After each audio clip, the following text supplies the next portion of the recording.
प्रेमियों से विनती करूंगा, बहनों से, भाइयों से, सबसे विनती करूंगा कि लाइन बनाकर, मर्यादा के अंदर लाइन बनाकर संत आप उनके दर्शन दीदारे कर रहे हैं। संत महाराज महेंद्र पाल जी, डेरा बाबा हंसराज जी सचखंड पंडवा फगवाड़ा से हमारे बीच में पहुंचे हैं।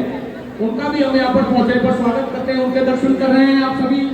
और संत बीबी संतोष रानी जी हमारे बीच में पहुंची हैं, बहुत बहुत दिया है उनको भी आपके। और श्रीमान भाल किशन जी पडवा से जो कि सेक्रेटरी है वो भी हमारे बीच में पहुंचे हैं।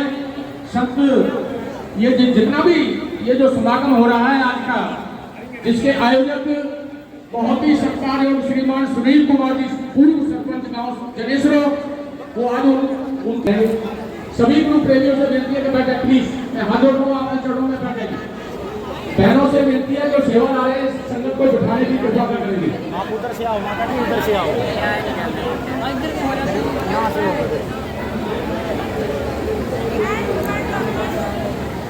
सुहाओ गुरु गुरुकारी शासन जी, मैं निवेदन करूंगा अपने रस्मों को पवित्र करने के लिए जिनकी अपार कृपा से आज ये संत समागम यहाँ पर आयोजित किया गया है। सदगुरु भगवान के नाम का एक जयघोष, एक जयकारा।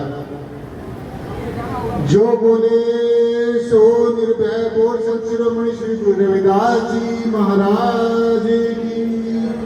गुरु रविदास शक्ति, गुरु रविदास शक्ति।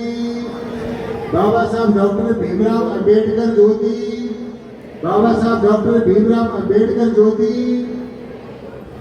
बहुत ही भव्य समागम में मंच की शोभा आज बढ़ा रही है हमारे बहुत ही परम पूजनीय वंदनीय सदगुरुदेव श्री श्री 108 संत निर्मलदास जी महाराज, प्रधान गुरु रविदास साधु संप्रदायिक सोसाइटी पंजाब, डेरा प्रीतम दास जी महाराज, और उनके बगल में ही बैठे हुए बहुत ही परम श्रद्धेय श्री श्री 108 संत महेंद्र पाल जी महाराज, डेरा बाबा हंसराज महाराज पांडवा से, और उनके बिल्कुल साथ में बैठे हुए हमारे बहुत ही परम श्रद्धेय, बहुत ही आदरणीय पूजनीय वंदनीय श्री श्री 108 संत वीर सिंह हितकारी जी महाराज, जो बुलंदशहर यूपी से चलकर आपको यहाँ पर अपना संदेश देने के लिए आए हैं। उनके साथ में ही बैठे हैं हमारे बहुत ही परम श्रद्धेय परम पूजनीय संत राम सिंह जी महाराज, और भी संत जितने भी यहाँ पर बैठे हैं सबके पावन श्री चरणों में सत सत नम्र करते हुए, और आज के इस कार्यक्रम की जो अध्यक्षता कर रहे हैं हमारे बहुत ही परम श्रद्धेय संत सतीश दास जी महाराज बावड़ी से। सुहासा संगत जी, मुझे 5-10 मिनट का समय मिला है, बस एक छोटी सी गुजारिश आपके समक्ष रखनी है, और इस उम्मीद के साथ कि आप मेरी बात को पूरी तवज्जो के साथ, एकाग्रता और समग्रता के साथ सुनेंगे। परमेश्वर परमात्मा परब्रह्म निर्गुणाकार सर्वाधार विश्वाधार परम तत्व के बारे में हम अनेकों योग युक्तियों से परमेश्वर तक पहुंचना चाहते हैं। देखो, जितने भी हमारे बाहर के धार्मिक कृत्य हैं, जितने भी धार्मिक कृत्य हैं, 1 to A to Z जितने भी हैं, ये सारे भक्ति का श्रृंगार है, परंतु ये वास्तविक भक्ति नहीं है, ये भक्ति के अंग हैं। तो जैसे हमारे अनेकों ही अंग जोड़कर ये शरीर बनता है, ऐसे ही सारे भक्ति के अंगों को जोड़कर, जैसे कीर्तन करना है, स्वाध्याय करना है, पूजा अर्चना, जितने भी हमारे धार्मिक कृत्य हैं, परंतु ये बात अच्छी तरीके से समझ लेनी है कि इन्हीं धार्मिक कृत्यों तक, बाहर मुखी कर्म क्रियाओं तक ही सीमित नहीं रहना है, इससे आगे भी बढ़ना है। तो मेरा सीधा सीधा कहने का भाव ये है, जितने भी हमारी बाहर मुखी क्रियाएं होती है, धर्म कृत्य है, उस समय हमारी सूर्त और निरत, हमारी तवज्जो, हमारी एकाग्रता वो बाहर होती है, परंतु जो सारे अखिल ब्रह्मांड का बीज है, सार है, आधार है, मूल है, जिसके कारण हम जिंदा है, सारा चराचर जिंदा है, वो बीज, वो मूल, वो आपका असली वृक्ष है, वो सारी सृष्टि का आधार, सार, और जो सार शब्द है जिसको हम कह रहे हैं, तो उसके लिए हमें अंतर्मुखी होना पड़ेगा। इसी बात को सत्य सिद्ध करने के लिए परम श्रद्धेय संत शिरोमणि श्री गुरु रविदास जी महाराज की पावन पवित्र जो अमृतमयी वाणी है, उसमें गुरु जी ने समूची मानवता को साझा उपदेश दिया है कि सबसे पहले जिसको हम मिलना चाहते हैं, जिसके दर्शन करना चाहते हैं, उसकी पहचान होनी बहुत जरूरी है। और गुरु जी ने इस बात के ऊपर भूल चढ़ाई है और ये कहा है, जिसको हम अल्लाह, गॉड, वाहिगुरु तरह तरह के नामों से पुकार रहे हैं, तो गुरु जी ने कहा अलग पुरुष की शब्द निशानी, ध्यान से सुनना है, हर रोज आप पढ़ते हैं, अलग पुरुष की शब्द निशानी, तीन देव मिल कथा बखानी, जिन जिन हमारा शब्द पहचाना, तोड़ दिया फिर जम का स्थाना। जिसका सीधा सीधा अर्थ जो है वो ये है कि अगर हम जन्म और मरण के चक्कर से निजात पाना चाहते हैं, छुटकारा पाना चाहते हैं, अगर हम संसार के प्रपंच से त्रिगुणात्मक जो विचित्र और परिविकृत जो परमेश्वर की माया है, इससे छुटकारा पाना चाहते हैं, तो हमें परमात्मा की पहचान करनी होगी। और परमात्मा की, यानी पुरुष की, अल्लाह, गॉड, वाहिगुरु की, जो भी हम अपने नामों से पुकार, उसकी पहचान क्या है, निशानी क्या है, अलग पुरुष की शब्द निशानी, परमात्मा की निशानी, परमात्मा की पहचान, परमात्मा की जान, परमात्मा की शान, सब कुछ जो है वो शब्द है। अब ये शब्द क्या होता है, इसकी हमें पहचान करनी है। इसलिए शास्त्र जी, शब्द हमारा दो तरह का होता है, एक वर्णात्मक होता है, दूसरा धुनात्मक होता है। वर्णात्मक शब्द यह होता है जो आप ये वाणी में हर रोज पढ़ते हैं, इसे पढ़ने पढ़ने तक सीमित न बैठे रहो कि बस हमने पढ़ लिया, पाठ कर लिया, उसके बाद में लोगों को सुना दिया और हमने बस अपने आप को रिझा लिया, लोग खुश हो गए, भक्ति हो गई। ये तो आपकी शुरुआत है अपनी। इसीलिए गुरु जी ने कहा कि शब्द की पहचान, ये जो वर्णात्मक शब्द जो पढ़ने में आता है, लिखने में आता है, बोलने में आता है, सुनने में आता है, इंद्रियों से ग्रहण किया जाता है, ये सारा वर्णात्मक शब्द है। ये वर्णात्मक शब्द हमें कह रहा है कि कोई शब्द है, कोई हमारे अंदर अलौकिक धुन है, कोई हमारे अंदर अलौकिक धुनात्मक नाम है, कोई हमारे अंदर एक परमेश्वर के घर से, जिसको गुरु जी ने बेगमपुरा कहा है, जहां पर किसी तरह का गम नहीं है, जहां पर एक मस्ती ही मस्ती है, जहां पर एक एग्जिस्टेंस है, जहां पर एक है पना है, बस है, इसमें कोई शक नहीं, क्या है कैसा ये किसी को कहने का हक नहीं। सो शब्द की निशानी, शब्द की निशानी, तो शब्द की निशानी जो बाहर आप ये पढ़ रहे हैं, बाहरमुखी शब्द है, इसको प्रेरणा लेकर, इससे प्रेरणा लेकर अब आपने अंतर्मुखी होना होगा। अपने आज्ञा चक्र में ध्यान करते हुए, थर्ड आई में ध्यान करते हुए अपने अंतर्मुखी होना होगा।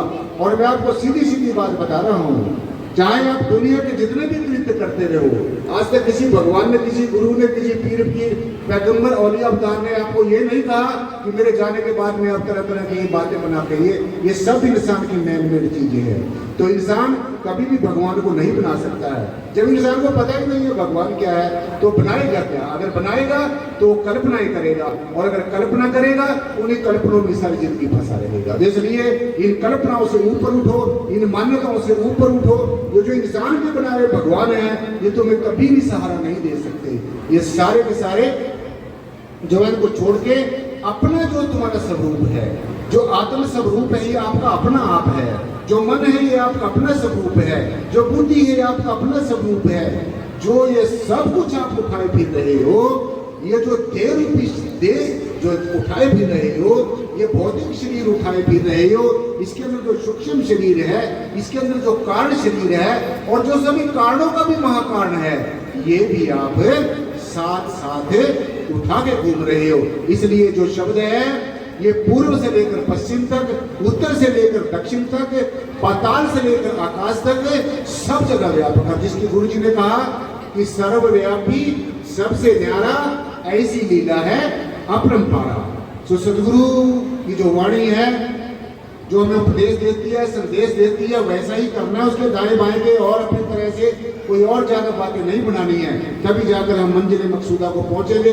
तभी हमारा परमेश्वर का साक्षात करने का, दर्शन दीदार करने का जो हमारा जन्म जन्मांतरों से जो सपना है, जो हम मोक्ष और मुक्ति को प्राप्त करना चाहते हैं, संसार के प्रपंच से ऊपर उठना चाहते हैं, अपने स्वरूप को जानना चाहते हैं और अक्षय आनंद के अधिकारी बनना चाहते हैं।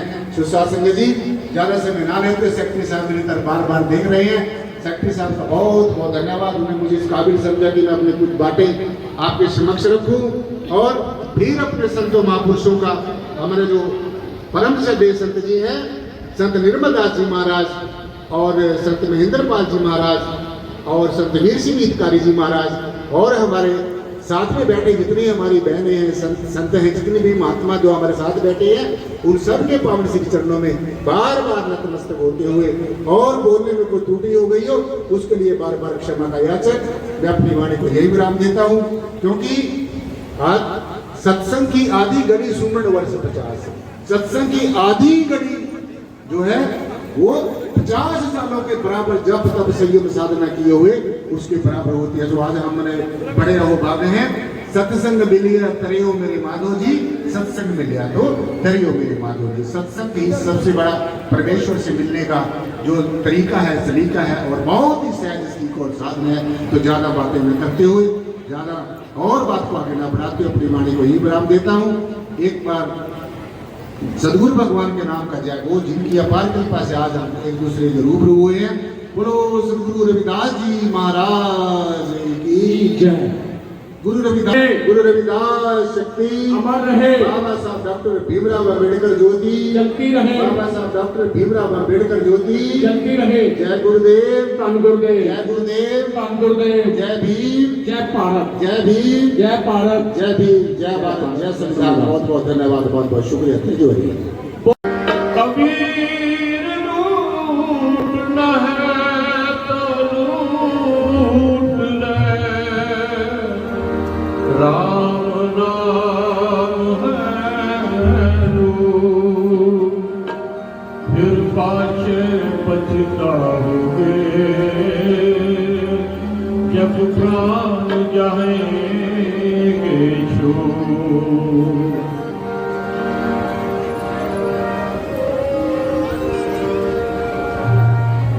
राम नाम रटते रहो,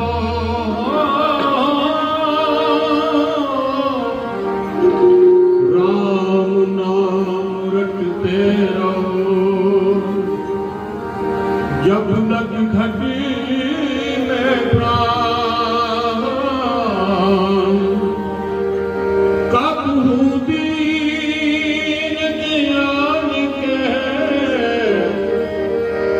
कब हूँ दीन दयाल के, धमक पड़ेगी का, धमक पड़ेगी का। जैसा रंग सबका तैसा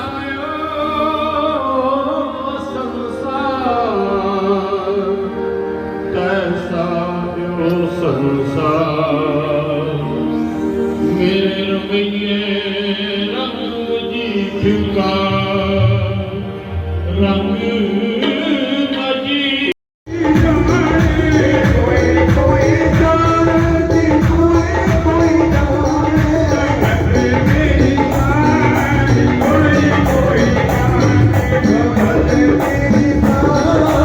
ਵੱਡਾ ਉਪਰਾਲਾ ਕਰਕੇ ਇਹ ਪ੍ਰੋਗਰਾਮ ਦੇ ਵਿੱਚ ਇਨਵੀਟੇਸ਼ਨ ਦਿੱਤਾ ਹੈ ਸਾਡੇ ਬਹੁਤ ਸਤਿਕਾਰਯੋਗ ਡਾਕਟਰ ਸਵਾਮੀ ਚਰਨਦਾਸ ਜੀ, ਪ੍ਰਧਾਨ ਅਖਿਲ ਭਾਰਤੀ ਰਵਿਦਾਸੀਆ ਧਰਮ ਸੰਗਠਨ ਹਰਿਆਣਾ ਤੋਂ, ਜਿਨ੍ਹਾਂ ਨੇ, ਔਰ ਮਿਸਟਰ ਸੁਨੀਲ ਕੁਮਾਰ ਜੀ ਸਾਬਕਾ ਸਰਪੰਚ ਇੰਦਰੀ ਤੋਂ, ਜਿਨ੍ਹਾਂ ਨੇ 5ਵਾਂ ਪ੍ਰੋਗਰਾਮ ਲਿਖਿਆ ਹੈ। ਅਸੀਂ ਉਹਨਾਂ ਨੂੰ ਲੱਖ ਲੱਖ ਵਧਾਈ ਦਿੰਦੇ ਹਾਂ। ਔਰ ਸਟੇਜ ਤੇ ਬਹੁਤ ਹੀ ਸਤਿਕਾਰਯੋਗ, ਕਿਉਂਕਿ ਮੈਂ ਮਹਾਂਪੁਰਸ਼ਾਂ ਦੇ ਨਾਮ ਨਾ ਲੈ ਕੇ ਇਹਨਾਂ ਨੂੰ ਕੋਟੀ ਕੋਟੀ ਪ੍ਰਣਾਮ ਕਰਦੀ ਹਾਂ ਕਿ ਇਹ ਗੁਰੂ ਰਵਿਦਾਸ ਜੀ ਮਹਾਰਾਜ ਦੇ ਅੰਬੈਸਡਰ ਹਨ, ਇਹ ਗੁਰੂ ਰਵਿਦਾਸ ਜੀ ਮਹਾਰਾਜ ਦੇ ਰਾਜਦੂਤ ਹਨ, ਉਹਦੇ ਵਿਚੋਲੀਏ ਹਨ ਕਿ ਜਿਹੜੇ ਉਹਨਾਂ ਦਾ ਮੈਸੇਜ ਲੈ ਕੇ ਸਾਡੇ ਸਮਾਜ ਨੂੰ ਲਾਮਬੱਧ ਕਰ ਰਹੇ ਹਨ। ਉਹਨਾਂ ਦਾ ਮੈਸੇਜ ਕੀ ਹੈ? ਗੁਰੂ ਰਵਿਦਾਸ ਜੀ ਮਹਾਰਾਜ ਦਾ ਇੱਕੋ ਇੱਕ ਮੈਸੇਜ ਹੈ, ਬੇਗਮਪੁਰਾ। ਭਾਰਤ ਦਾ ਸੰਵਿਧਾਨ ਡਾਕਟਰ BR ਅੰਬੇਡਕਰ ਨੇ ਲਿਖ ਕੇ ਸਾਨੂੰ ਕਾਨੂੰਨੀ ਹੱਕ ਦਿੱਤੇ, ਔਰ ਗੁਰੂ ਰਵਿਦਾਸ ਜੀ ਨੇ 650 ਸਾਲ ਪਹਿਲਾਂ ਸਾਨੂੰ ਬੇਗਮਪੁਰਾ ਦਾ ਸੰਵਿਧਾਨ ਦਿੱਤਾ। ਉਹ ਬੇਗਮਪੁਰਾ ਕੀ ਹੈ? बेगमपुरा शहर को नाओ, दुख अंदो नहीं ते ठाओ, ना तसवीस खिराज ना माल, खौफ न खता न तरस जवाल, अब मोहे खूब वतन गह पाई, ऊहा खैर सदा मेरे भाई, कायम दायम सदा पातशाही, दोम ना सेम 100 आही, आवादान सदा मशहूर, ऊहा गनी वसे मामूर, त्यों त्यों सैल करे जो पावे, महरम महल न को अटकावे, कह रविदास खलास हमारा जो हम शहरी ਸੋ ਮੀਤ ਹਮਾਰਾ। ਜਿਹੜਾ ਉਸ ਬੇਗਮਪੁਰੇ ਦੀ ਗੱਲ ਕਰੇਗਾ, ਉਹ ਸੁੱਖਾਂ ਦੇ ਸ਼ਹਿਰ ਦੀ ਗੱਲ ਕਰੇਗਾ, ਉਹੀ ਮੇਰਾ ਮੀਤ ਹੈ, ਉਹੀ ਮੇਰਾ ਭਰਾ ਹੈ। ਉਹ ਸ਼ਹਿਰ ਕਿਹੜਾ ਹੈ ਜਿੱਥੇ ਕਿਸੇ ਨੂੰ ਕੋਈ ਦੁੱਖ, ਕੋਈ ਤਕਲੀਫ, ਕੋਈ ਊਚ ਨੀਚ, ਜਾਤ ਪਾਤ, ਅਮੀਰੀ ਗਰੀਬੀ, ਨਾ ਕੋਈ ਟੈਕਸ ਹੋਵੇ, ਸਭ ਨੂੰ ਬਰਾਬਰ ਵਿੱਦਿਆ ਮਿਲੇ, ਰਹਿਣ ਨੂੰ ਘਰ ਮਿਲੇ ਔਰ ਖਾਣ ਨੂੰ ਰੋਟੀ ਦੇ ਸਾਧ ਨੂੰ ਜਿਹੜਾ ਏਕਤਾ ਨਾ ਕਰ ਸਕੇ, ਜਿਹੜਾ ਸਾਰਿਆਂ ਨੂੰ ਆਪਣੀ ਬੁੱਕਲ ਨਾ ਲੈ ਸਕੇ, ਉਹ ਸੰਤ ਦੀ ਬਾਲੀ ਵੱਡੀ ਗੱਲ ਨਹੀਂ ਹੈ। ਪਰ ਮੈਂ ਕਹਿੰਦਾ ਸ਼ਾਬਾਸ਼ ਇਹ ਸੰਤ ਮਹਾਰਾਜ ਦੇ ਜਾ ਕੇ ਡੇਰਿਆਂ ਦੇ ਵਿੱਚ ਬੁਲਾਉਂਦਾ। ਇਹ ਬਾਬਾ ਜੀ ਇਹਨਾਂ ਨੇ ਵੀ ਤੁਹਾਡੀ ਤਾਰੀਫ ਕੀਤੀ ਹੈ, ਸਭ ਤੋਂ ਵੱਡਾ ਤੁਹਾਡਾ ਸਬਕ ਹੋ ਗਿਆ। ਔਰ ਬਾਬਾ ਜੀ ਗਿਆਨ ਨਾਥ ਮਹਾਰਾਜ ਜੀ ਦੇ ਮੈਂ ਬੱਚਾ ਸੁਣਿਆ, ਵੀਡੀਓ ਬੜਾ ਦੇਖਦਾ ਸੀ, ਇਹਨੇ ਅੰਦਰ ਇਸ਼ਾਰਾ ਮਾਰਿਆ, ਕਹਿ ਦਿੱਤੀ ਬਾਣੀਆਂ ਪੜ੍ਹਨੇ ਦੇ ਨਾਲ ਸੁਣਦੇ ਨਾਲ ਜਿੰਦੀ ਕਲਿਆਣ ਨਹੀਂ ਹੁੰਦੀ। ਜਿੰਨਾ ਚਿਰ ਗੁਰਮੰਤਰ ਸਤਿਗੁਰੂ ਦਾ ਮੰਤਰ ਜਿਹੜਾ ਬਾਣੀ ਕਹਿੰਦੀ ਹੈ ਮਨ ਮੰਦਰ ਤਨ ਬੇਸ ਕਲੰਦਰ ਘਟ ਹੀ ਤੀਰਥ ਨਾਮਾ, ਇੱਕ ਸ਼ਬਦ ਮੇਰੇ ਪ੍ਰਾਨ ਵਾਸਤੇ ਬਹੁਤ ਜਨਮ ਨਾਮਾ। ਜਿੰਨਾ